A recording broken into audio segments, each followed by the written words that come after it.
Hi hello welcome back മന kitchen. പിന്നെ cake recipe ഒന്നുമല്ല കേട്ടോ, ഒരു ഐസ്ക്രീം റെസിപ്പിയാണ്. നമ്മുടെ ട്രെൻഡിങ് ആയിട്ടുള്ള ഫുഡ് ഐസ്ക്രീം. ഞാൻ ഇതുവരെ പുറത്തൊന്നും പോയി കഴിച്ചിട്ടില്ലായിരുന്നു, അപ്പം വീട്ടിലൊന്നുണ്ടാക്കി കഴിച്ച് നോക്കി, ഇഷ്ടപ്പെട്ടു. അപ്പോൾ ആ വീഡിയോ നിങ്ങൾക്ക് വേണ്ടിയിട്ട് ഒന്ന് ഷെയർ ചെയ്യുകയാണ്. ശരിക്കും ഒരു പരീക്ഷണമായിരുന്നു, അത് സക്സസ് ആയി. അപ്പോൾ നമുക്ക് വീഡിയോ ഒന്ന് കണ്ടു നോക്കാം.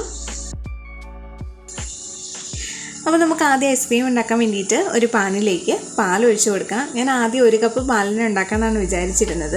അപ്പോൾ മോൻ വന്നിട്ട് പറഞ്ഞു നമുക്ക് വാനില ഐസ്ക്രീം വേറെ സെപ്പറേറ്റ് വേണമെന്ന് പറഞ്ഞുകൊണ്ട് ഞാൻ 1 കപ്പ് പാലും കൂടി ഒഴിച്ച് കൊടുത്തിട്ടുണ്ട് കേട്ടോ. ആദ്യം 1 കപ്പ് പാലും അതുപോലെ 1/4 കപ്പ് പഞ്ചസാരയും കൂടിയാണ് ഇട്ട് കൊടുത്തിരുന്നത്. മോൻ അങ്ങനെ വന്ന് പറഞ്ഞുകൊണ്ട് ഞാൻ വീണ്ടും 1 കപ്പ് പാലും വീണ്ടും 1/4 കപ്പ് പഞ്ചസാര കൂടി ഇട്ട് കൊടുക്കുകയാണ് കേട്ടോ. അപ്പോൾ ടോട്ടൽ 2 കപ്പ് പാലും 1/2 കപ്പ് പഞ്ചസാര ഇട്ട് കൊടുത്തിട്ടുണ്ട്. ഇനി ഈ പാലൊന്ന് കുറുകി ഒന്ന് പകുതിയായിട്ട് വരണം.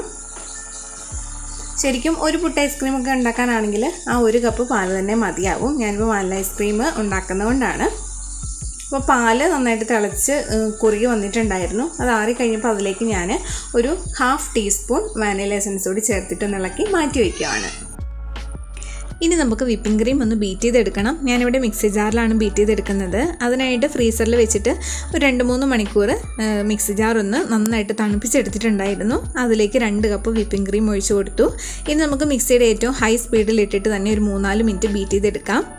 അപ്പോൾ അതേ നന്നായിട്ട് നല്ല സ്റ്റിഫായി വന്നിട്ടുണ്ട്. ഇനിയിപ്പം ബീറ്റർ ഇല്ലാത്തവർക്ക് കേക്കൊക്കെ ഉണ്ടാക്കണമെങ്കിൽ ഈ ഒരു രീതിയിൽ ചെയ്താൽ മാത്രം മതി. ഇനി നമുക്ക് ചെയ്യേണ്ടത്, നമ്മൾ ആദ്യം തിളപ്പിച്ചിട്ട് ആറിച്ചിട്ടുള്ള പാലുണ്ടല്ലോ, അത് നമുക്ക് ഈ മിക്സി ജാറിലേക്ക് ഒഴിച്ചു കൊടുത്തിട്ട് ഒന്ന് ബീറ്റ് ചെയ്തെടുക്കാം. എല്ലാം കൂടി നന്നായിട്ടൊന്ന് മിക്സായി വരാൻ വേണ്ടിയിട്ടാണ്. അപ്പോൾ ഇതേ പാലും വിപ്പിംഗ് ക്രീമും കൂടെ ഇവിടെ നന്നായിട്ട് അടിച്ചെടുത്തിട്ടുണ്ട്.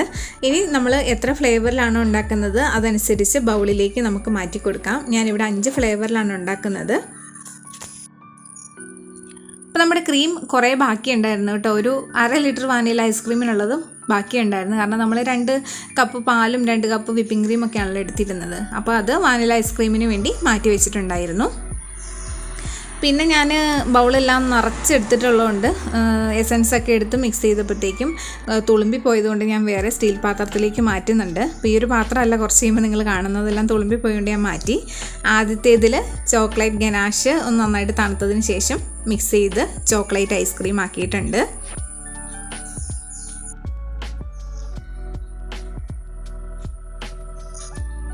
അടുത്തതിൽ ഒഴിച്ച് കൊടുക്കുന്ന പിസ്തയാണ്. ഞാനിവിടെ ചോക്ലേറ്റ്, പിസ്ത, അതുപോലെ തന്നെ സ്ട്രോബെറി, ബട്ടർ സ്കോച്ച്, വാനില ഇത്രയാണ് ചെയ്തിരിക്കുന്നത്.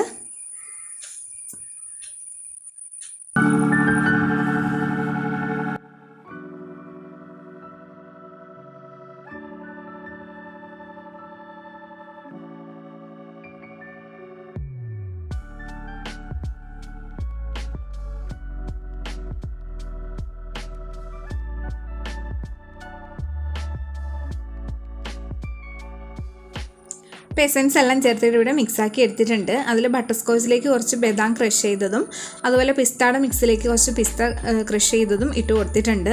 ഇനി നമുക്കിതെല്ലാം ഒരു 4 മണിക്കൂർ ഫ്രീസറിൽ വെച്ചിട്ട് ഒന്ന് സെറ്റ് ചെയ്തെടുക്കണം. അതിന് ശേഷമാണ് നമ്മൾ പുട്ടുകുറ്റിയിലേക്ക് മാറ്റുന്നത്.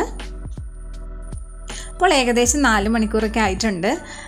അപ്പം നമുക്ക് ആദ്യം പുട്ടുകുറ്റിയിലേക്ക് ഞാനിവിടെ കുറച്ച് ബദാം, അതുപോലെ പിസ്ത, ടൂട്ടി ഫ്രൂട്ടി, ചെറി എല്ലാം കൂടി ഒന്ന് ചെറുതായിട്ട് ക്രഷ് ചെയ്തിട്ട് എല്ലാം കൂടി ഒന്ന് മിക്സ് ചെയ്തിട്ടുണ്ടായിരുന്നു. അത് ആദ്യം കുറച്ച് ഇട്ട് കൊടുത്തു. അതിനുശേഷം നമുക്ക് ഇഷ്ടമുള്ള ഐസ്ക്രീം കുറച്ച് ഇട്ട് കൊടുക്കാം. ഞാൻ ആദ്യം ചോക്ലേറ്റാണ് ഇട്ട് കൊടുക്കുന്നത്. ആ ചോക്ലേറ്റൊക്കെ ഇട്ട് കൊടുത്തതിന് ശേഷം നമുക്ക് വീണ്ടും ആ ഒരു നട്ട്സിൻ്റെയും ടൂട്ടി ഫ്രൂട്ടിയുടെയൊക്കെ മിക്സും കൂടെ നമുക്ക് ഇട്ട് കൊടുക്കാം. ഓരോ ലെയർ വരാൻ വേണ്ടിയിട്ടാണ്. അങ്ങനെയെല്ലാം നമുക്ക് ഇട്ട് കൊടുക്കാം കേട്ടോ.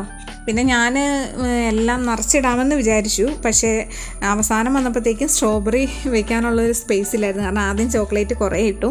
അപ്പോൾ അതൊക്കെ നോക്കി ചെയ്യണം. കുറച്ച് ഒരു 2 സ്കൂപ്പൊക്കെ മതിയാവും.